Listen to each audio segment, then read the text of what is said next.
Welcome back, everybody. You're just in time to watch the first lobby of the day. We did see half the field already perform yesterday, but now we get to see the red team, orange team, black team, and blue team prepare. And we've already talked about how we, of course, are keeping our eyes out on RDU and Habu Gabu because we're quite familiar with them. But I want to take this time, Collins, to maybe introduce to the English-speaking community who some of the other streamers are, because for example, typical Hanzo and Sined are very, very famous within the Russian-speaking community. Sined, in particular, a big streamer.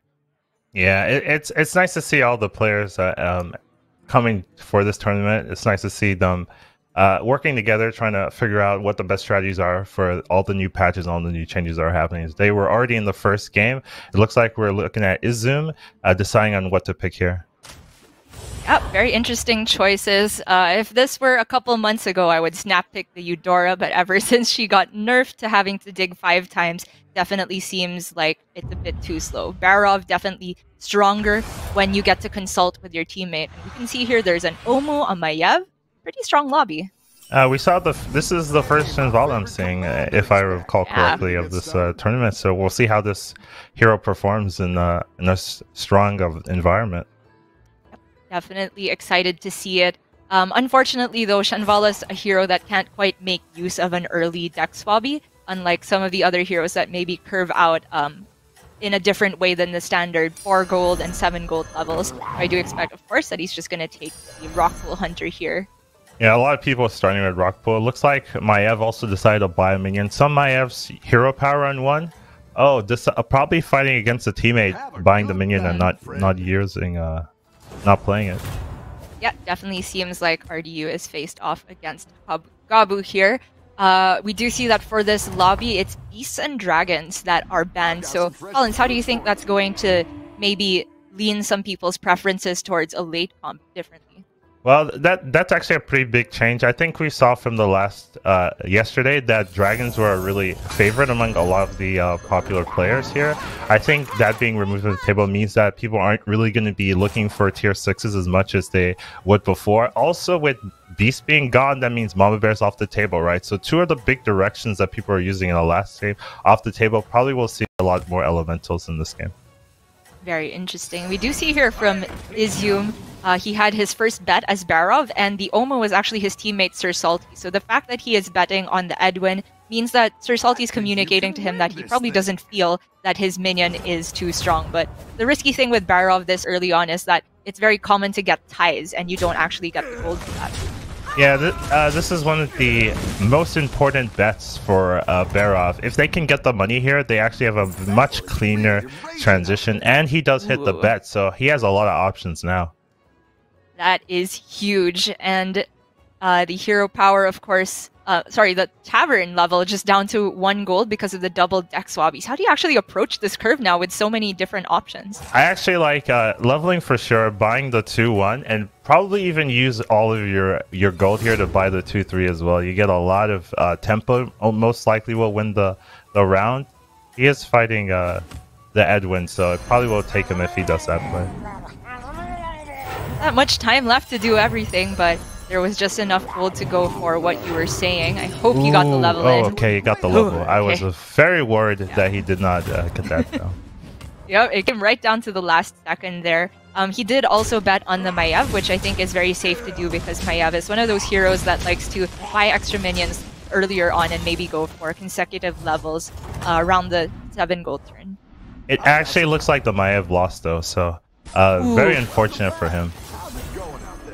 That is a very big deal. For RDU, go ahead.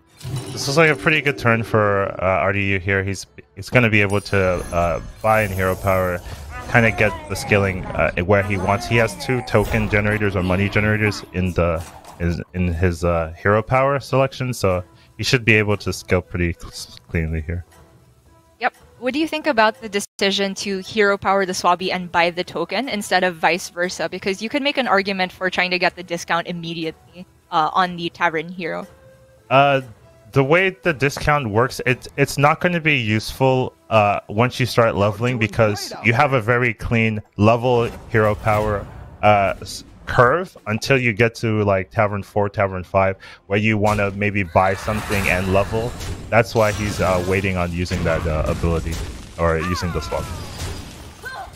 True. These curves also trades working out very, very cleanly for RDU, so he will be able to take a combat against the Malagos despite losing a while ago. Let's take a look at Alexis Diesel's perspective right after this. He is on Malagos, which is a hero that is not quite consistent, but also favors having tokens early in the start.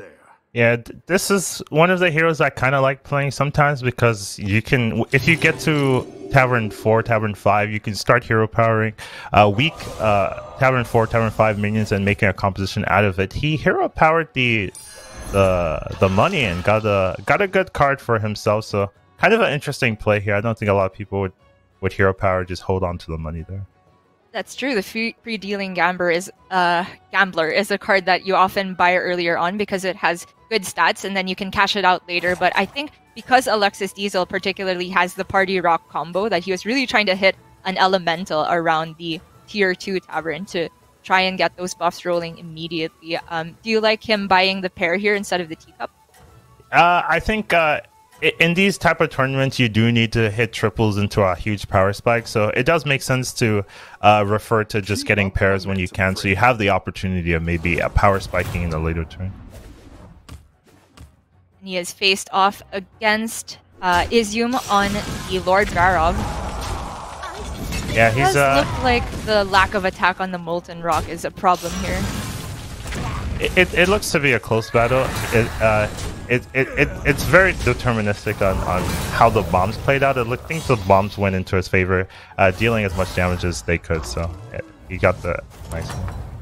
Yeah, I have to admit, if you had not shown me the pan out there, I thought that the Barov was in a better position. But we do have Daryl now on. Generally, post leveling to turn 3 is the first turn that you can call danceable, and he does have a lot of money saved up with these free dealing gamblers.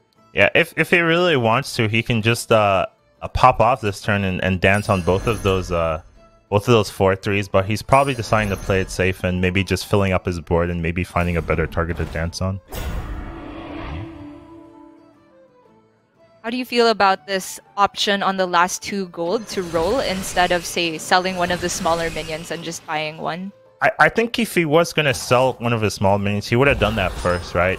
So that he could at least get the buffs on it. But I think as soon as he bought that first 4-3, he was making that decision to roll and try to find something to dance on. And it looks like he's happy with the 1-1 Divine Shield. It is a Divine Shield minion, so it looks like he'll like that. Righteous Protector, definitely a small minion that can scale very well only with Daryl at the moment, ever since Tyrion left the hero pool. It's also good that in that shop there was another token with the Murloc Hide Hunter, so that does have a little bit of dance synergy. I want to say though, it's a very non-greedy shop to freeze on, because when you have access to Tavern 3, you can already go for the Practice Cyclone, etc., which is a much better Divine Shield minion, but we are seeing players just play to consistency more, and I think Dancing Daryl is a good hero to try and get those top 4s. Yeah, definitely went for the consistent play there. I think a lot of players would go for the greed and try to find a better thing to dance on, but you can see that he's really prioritizing not taking a lot of damage here. He's still on 37, still fairly healthy, has 6 gold banked up, so he can make a really big dance here and fill his board. And so with Dancing Daryl, if you do want to go all in on a single target for the dancing, you do sometimes end up with a non-full board. Do you like going all in here and maybe just spending the extra gold on leveling? I would probably dance up to maybe 10 gold, buy it here. Oh, he's going to continue on. And then probably buy 2 things here. So he can probably buy the Zerus and the 4-4 as well. So leveling's a little bit risky here because you don't fill up your board and you don't have extra minions in your hand to dance on something if you find something random. I'm glad you bring, because I often make that mistake as Daryl, where I've already committed to dancing on a mediocre minion, but one that kind of seems good enough to help you coast into the top 4. And then I end up leveling, which doesn't really synergize with the strategy of just going for consistency and trying not to take much damage. We do see, however, that he's facing his teammate, Alexis Diesel, so he's not committing the Righteous Protector to the board. I guess that's another interesting thing because you could have seen him go for the level because he's facing a teammate, but you want to stay on lower tiers as Daryl, maybe?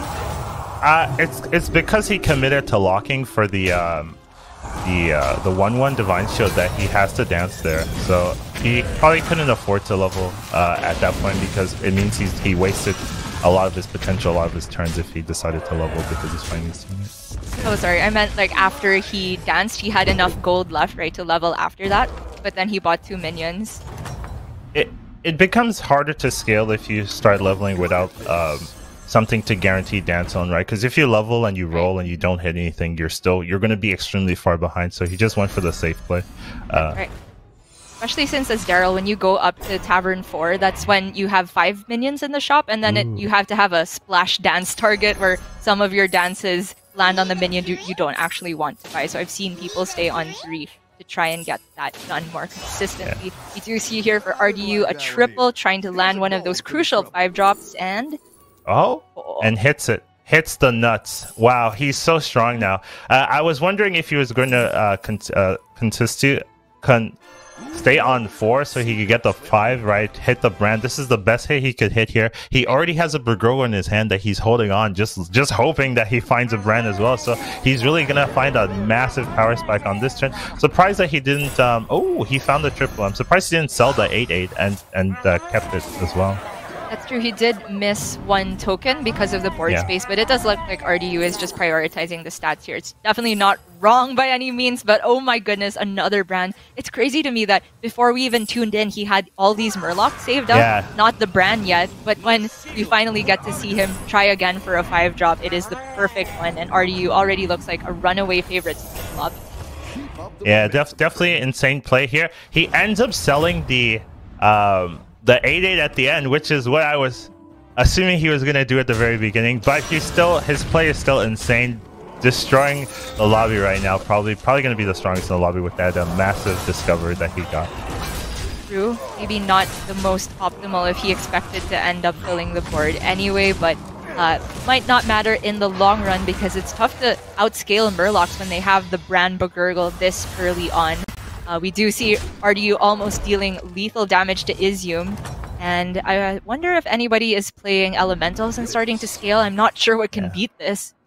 Yeah, he needs to level there, so I think RDU is in a really good spot now that he's leveled and has a brand Burgergo combination already on the board. There's another Murloc player, maybe not as clear-cut defined. He's kind of budget Murlocs using Baron as the scaling factor instead of the brand that you're looking for, but he also still needs to level as well, so this guy's in a much rougher spot than RDU. Yeah, he has very little health to work with, and like you said, it feels bad to just go for the scuffed way of buffing your Murlocs when you hit the Baron and not the brand. But here is a potential triple, another shot of hitting brand, but we do know RDU has hogged at least 2 of them from the pool already. Yeah, this is going to be difficult for him because he has the spawn and the Baron, and they're not that useful here, but it looks like he's too worried about how weak he's going to be if he sells those, so he's just going to go for the somewhat safer play, just holding on to the spawn Baron combination and looking for a decent 5. Doesn't hit anything here, unfortunately. Yeah, it's tough. Do you just take the Tempest for extra money? You could take this Tempest. You could also take the Spore if you think you're going to die and you really need to fight it. I think this early into the game, you can't really assume that your opponents are going to have like gigantic elementals, so probably we'll just take the money here. But either way, it feels hopeless for our player. It's going to go for the Spore. We'll see, though. If Izium can coast by, it still doesn't look that good for him, even if he manages to survive this fight, because he did not level to Tavern 5, which is, you can't fault him for that if he's just trying to go for the most consistent play, but it looks like this giant bar is giving him some problems. Yeah, it looks like everyone is going for Murlocs this lobby with Dragons and Beasts gone. They're like, you know what, I know how to play Murlocs. I've played that all before. Let's continue. It was so huge that his first Murloc hit the car there because it could have taken a disastrous trade at 4 health into the 4 attack minion instead, the Genie. But because he got the good trade, this is not lethal damage just yet. But how is Hanzo going to recuperate? We'll see a bit later. However, we have our first casualty of the lobby, Izium, falling down despite winning his first bet as Lord Barov. And Alexis Diesel also taking a huge loss here, getting 7th and 8th respectively. And that means that Izium's teammate Sir Salty has to make up for that. Was that actually a team kill that we saw there? I could have sworn it was an Omu at some point. And Alexis Diesel's teammate Oliesh still performing quite well. I think the Omu killed the Barov, and I'm not sure who killed the Mal'Ganis there. Unfortunate for those two players. We'll see RDU doing a lot of synergy, lots of tripling, getting a really good power spike here, tripling a lot of things, playing a lot of Bergurgles, and finds the Amalgadon, everything working out for him. I was going to say the only way this gets better at the moment is an Amalgadon, because for Murlocs, that's the only way to get Divine Shield on them at the moment, ever since Gentle Megasaur left the minion pool. And it definitely looks like whoever faces RDU is just going to be bullied for a lot of health. But to be fair, he's facing off against Syned, who has the most health. Yeah, you can see RDU smiling right now. He's feeling good right now. Got the hit, got the perfect Divine Shield Murlocs. He's looking good. Syned has a pretty decent Divine Shield composition. It's not going to be as strong as RDU here, but it does have potential to scale and be really, really strong. Yeah, if the Genie can drop a Rag, you definitely want to use Lil Rag to start and buff these Divine Shield minions. We do know that Syned is certainly going to lose to RDU here, but the good thing about fighting Murlocs, at least as a consolation prize, is a lot of the minions that stay on the board after all is said and done have low Tavern tiers. Not this time, though. He's got the Amalgadon, he's got 2 Bergurgles. Hopefully he can take those out before they smack him for a lot of damage. It's actually a lot closer than I thought. The fact that he had the 2-1 poison was a really good adaptation for Syned here, allowing him to snipe 2 relevant minions, making this battle a lot closer than it probably should have. Wow, it's actually a win for Syned there. I apologize for underestimating the comp, but yeah, the synergy that you can get with Alakir with any poison minion on the far left is insane, essentially being able to snipe big walls. But we do see Habugabu and typical Hanzo falling down in 6th and 5th respectively, which is a very big deal because from what I can see, there's no team that's completely out yet. Everybody's partner is still alive. Yeah, this is a lot closer than the first lobby on yesterday's match where two teammates were always getting knocked out quickly. But here, it looks like we've got Omu going for the elemental comp, trying at least. He's got 2 6-drop rags, so hopefully he can scale with that. Did get a quick note from TJ on production that it's actually all 4 of these streamer invitees that are still alive, and the leaderboard players have been knocked out for now, which is funny to think about. A little bit different than the yesterday's rounds where we saw a good mix of streamers and invited and qualified players performing well here. It looks like the streamers are doing a lot of work and representing their streamer community well. Love to hear it. For Sir Salty, this is quite a difficult turn because he is pair gaming somewhat, and it hurts to use your Divine Shield minions to cycle. But I think the Shredders are just too big to be selling at this point, plus they have potential to triple. That's why he's holding on to everything. What do you think is the role of Bran in this type of composition? The role of Brand is really just to find the 4/4 Murloc that gives you more elementals. He needs to potentially level or potentially triple that Shredder, otherwise he'll be stuck in a board state that can't scale at all. Oh, it's such a close fight, and it will be RDU who comes out on top at the very end, which is a huge deal because he only has 1 more loss in him. Whereas for Sir Salty, he can take a couple more hits, but like you said, he's currently board locked, so it's really tough to scale very effectively here. For Oliesh, it looks like we can see him just having so many minions stocked up. He's gonna dance on something big next turn. Yeah, this is the casual game plan of I need to hit something with Divine Shield, and then I will dance. I don't care about my life total. I will just wait. Oh man, hopefully he has something good saved up here. We'll see he does not. So kind of interesting that he doesn't have anything to dance on yet. He's still looking. He might dance on the 2-8. Probably will be his game plan here because he needs to dance on something. That's right. A lot of the first dances, unfortunately, landing on the cold lights here, but I do agree it's got to be the security rover now. It at least has some slight synergy with the Deflectobot, and you can potentially find an Anoia module to put the shield on it after the fact.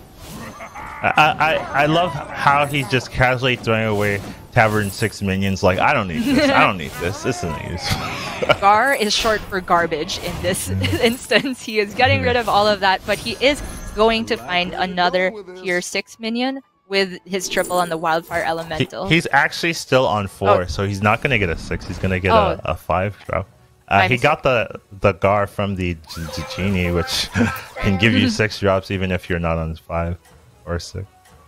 Thanks for catching that. It's a big deal that he also has another selfless hero in hand, because that means he's one more away from tripling that with the Baron already on board. The problem is, it's hard to work with the board space. Wow, I'm surprised that he almost ran out of time there trying to put the poison in. I think that was a good adaptation because he probably does need that poison to be able to survive, but it was getting a little scary for him. Just like if he ran with 6 boards, he'd probably insta-lose. Also a big deal that the rover was able to get an attack in while there was board space, because that's the problem you can sometimes run into with security rover compared to, say, anything with the replicating menace slapped onto it, is that it's not a death rattle that respawns minions. So if you don't actually have board space, you don't get the reset on the Deflectobot. Everything's going really well for the Daryl here. Everything just working out perfectly in his favor. Still doesn't win, but that goes to show you how strong RDU is, right? Everything worked well for the Daryl, and he still lost. Yeah. Honestly, if one attack had gone wrong, one extra Murloc going into the security rover for a second reset on the Deflectobot, RDU is finished, but he is definitely still hanging in there, and now Oliesh is going to be able to dance on the Anoia module and create the biggest rover in existence. Yeah, he has a lot of decisions to make here, because he's probably going to sell the Genie, probably deciding if he wants to sell something else as well, but he doesn't have tokens in his hand, so he doesn't actually need to sell anything else, so probably just going to sell the Genie and dance on the module. You know, when I think of Genie, I think, oh, that has such a great synergy with Lich King, but it low-key is nuts with Daryl too, just to give you extra money every turn. It's just +2/+2 at the very least on a minion of your choice. He ends up selling yet another big threat in order to get the Poisonous on board, so he's definitely going to be looking for selfless heroes, the third one, in order to get the triple with those last couple of rolls he'll have after this.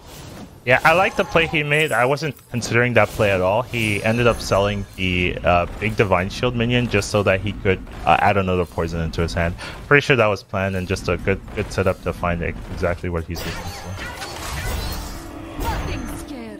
Right at the last second, getting all of the actions done. That is a Battlegrounds pro right there, if I've ever seen one. Yeah, the big Divine Shield minion falls off really hard. At this stage of the game, on 18-18 or whatever, it's just not going to be good enough. So it makes sense that he sold it. Just kind of an interesting adaptation. You probably don't see a lot of players selling one of their biggest minions just so they could add a small 3/3 poison on the board. Oh, that last trade where the Crackling Cyclone went into the little rover instead of the big rover was potentially really big, because we could have seen this 40 damage going into the rover, but it is going to just eat up so many of these little tokens and make Oliesh just that little bit safer. Yeah, he's getting the perfect hits for himself right now. Probably going to be winning that round. Oh my, 20 damage. RDU takes out another one. Yeah, really seeing a lot of damage that these players are dealing in the late game. And you can also see the Daryl performing really well. Kind of a riskier hero, kind of a harder hero to pilot than some other heroes, because dancing, you can get punished a little bit earlier than you could. I really like the way Oliash's comp has just panned out, because like you said, Daryl is a hero where you go in hard on about 1 or 2 minions maybe, and dance on them, and the rest of your comp kind of falls off in the late game. But the presence of the Spore Baron Selfless Hero combination just allows you to come up with a late game way to use the rest of your slots. And just, it's half scam, half dance. and all power. You can really see the pain in Sir Salty here, where he has to sell off one of his gigantic shredders because he wasn't able to find that triple. This is what we were talking about earlier, that he needed to triple the shredder, otherwise he'd be in a really bad spot, and you see him losing 30 potentially of value just so that he could fill the board with Poison Divine Shield. And the other unfortunate thing is it seems like he just hasn't found an Anoya module this entire time for the Shredder, because he absolutely would have slapped one on one of these 50 attack monsters if he had found one. Yeah, but this he is does one of get those... good rolls on the shields for the second Amalgadon. Yeah, this is one of those turns where you feel really sad you have to make this play, but you have to make this play in order to survive. You know you're in the last top 3. Everyone's going to be extremely strong. You have to sell your brand. You have to try to make your board as massively strong as possible. Otherwise, you're just going to fall too far behind. RDU definitely looking like a Megasaur board still, even though that's not even in the minion pool at the moment. But the fight is very, very close. Unfortunate for Sir Salty that he didn't quite get the death rattles on the amalgams to pop some shields like he wanted. Okay. But there's just enough health left on the Gurgle. The power of hitting those token death rattle minions that give him enough extra damage to take RDU. RDU looked to be the favorite for this lobby, and Sir Salty was able to turn the game around. If he didn't make each of those exact decisions he made that last turn, if he kept the brand, if he didn't play the selfless, if he didn't sell the shredder, he would have lost that round. So you can see that those small, minute decisions making a huge difference in the outcome of this match. Absolutely. The question is now, how does he even improve this board? I was definitely eyeing up the Primal Fin there, but without the brand, and he already has Divine Shield Poison on these amalgams. Probably not a big deal. I guess the only thing he really wants is a triple on the selfless if he's really lucky. Or the rag. Yeah, those were the only 2 options realistically there. The one issue here is that beasts are not in the pool, so he can't replace the little rag with like a poison beast or something, but it's still a good upgrade. He might find something that might be good for him, maybe a boat or maybe the zap if he knows exactly what composition the opponent's running. Probably going to take the 5/5, I mean the 4/4 here to get extra buffs. And I do want to see what role this Zap will play, because it's been a while since we've seen Oliesh's most recent ordering, and we do see that the Zap has a chance of sniping either Baron or the Spore. And the order that the Zap goes off in means that it can be both the Baron or the Spore, or just the Spore. It's really big here. Yeah, what really matters here is if the Zap goes first. If the Zap can take out the Baron, I think he's guaranteed won this round. Even if he doesn't, he's still very favorite. I agree. Like Sir Salty, I mean, in that last fight against RDU, the fact that it came down to RDU having one big poison Murloc and one small one, and the fact that Sir Salty's last big threat went into the big poison minion allowed him to hang on. Yeah, this looks to be a really close fight. Oh, that poison taking out his 80/80 Little Rag might be the deciding factor here. Definitely seems like it. The Zap tech not quite coming in too hot here, and that's going to be all the difference maker. It's actually still pretty close. If he can find a way to... Oh, never mind. Unfortunate for Sir Salty. I think he played it to the best of his ability and had a really good chance of winning this round. It wasn't guaranteed that the Daryl would win, but look at the Daryl, kind of a difficult hero to pilot, and was able to pilot all the way to first. Yeah, that was insane. I often say Daryl is a safe pick, trying to get top 4, but very difficult to actually win the lobby. The fact that Oliesh was able to leverage 2 big dances and just use the scam comp for the rest of his minions was really, really cool. And he just adapted on the fly pretty perfectly. And for Sir Salty there, I have to say, honestly, I kind of wish that he won that last combat just so, say, by 1 token, so that Oliesh potentially still could have survived with 11 health, and it could have gone even closer.